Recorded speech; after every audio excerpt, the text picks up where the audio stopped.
I have one more question, and it's kind of based on something else that you said today. So that idea of you get this really inspired clarity of this is the thing I need to do next.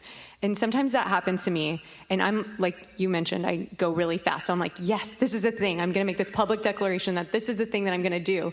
And then I'm like, oh, what if I can't actually do that? Well, here's exactly what happened. In the moment that you felt it, you got the hit, and you made the public declaration, you were tuned in, tapped in, turned on, and that was authentic. When your doubt crept in, that was not authentic. That was not your business. Just remember that. If you can claim, and we know you did just now as you told us that example, if you can claim how it felt, then that's what you want to talk about, as we've done a couple of times here today. And the other, you want to just have a really light touch on it. But don't be afraid of the negative emotion. Oh, never. Oh, it's just guidance. Focus on. Without light and dark, you couldn't see anything. You couldn't take a picture of anything. In other words, molding the clay, it takes all of that. We didn't say it as clearly as we would like to. Let's take another run at it. If there weren't those feelings that occasionally feel bad, there would be no deliberate creation, no real clarifying. In other words, you were born in pure positive energy. Why would you expose yourself to contrasting things? Because you wanted more decisions to be born within you. You wanted to inform your inner being of more details, because that's what's satisfying. That's the satisfaction. Think about how you feel when somebody else does something for you. I put $1 million in your bank account.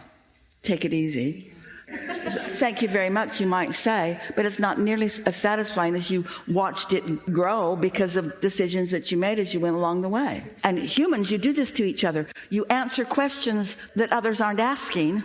It's jerky. But when you ask a question and the universe answers it in the clever, well-timed way that it does, that is so satisfying. So we're not trying to slow you down to savor more, because it's way fun to go really fast and savor.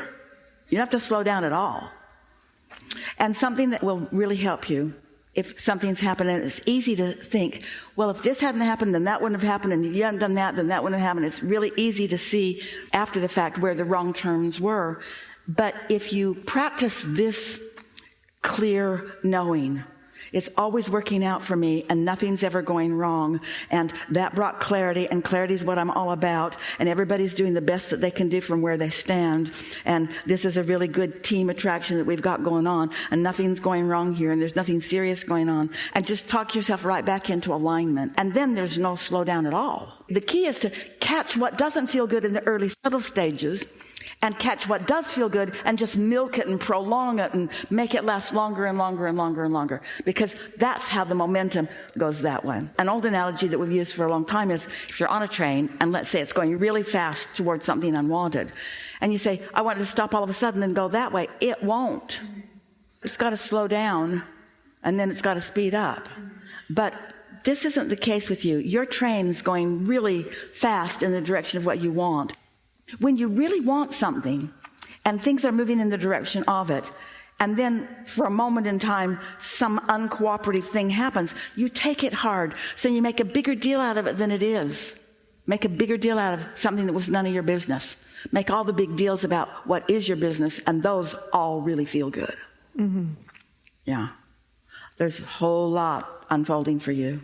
So much. I'm excited. Yeah. Awesome. Done? Yeah. Really good. Really Very good. Thank you.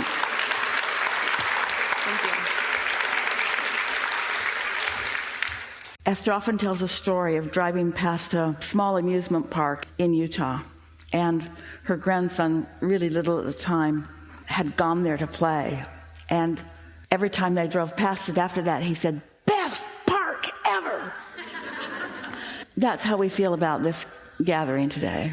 It was leading edge, and it was clarifying, and a whole lot of energy moved, and your point of attraction is benefiting, and what's coming next will be really fun for you to enjoy. Just chill and relax and trust and make more decisions in every day, and then line up with those decisions and get yourself on the momentum of steady satisfaction. Because steady satisfaction, it fills in all the gaps. Things will begin to happen and you'll say, I didn't see that coming, but I felt it coming. I didn't see the details of this, but I felt it coming. There is much appreciation for you, for the benefit that you provide all that is. You are fulfilling, therefore you should feel fulfilled. Your end of this bargain. You said, I'll go, and I'll explore, and I'll discover, and I'll prefer, and I'll launch rockets, and I'll know when I'm going along with them and when I'm not. But you're launching the rockets, and the universe is expanding as a result of that. And now we'll keep our part of the bargain.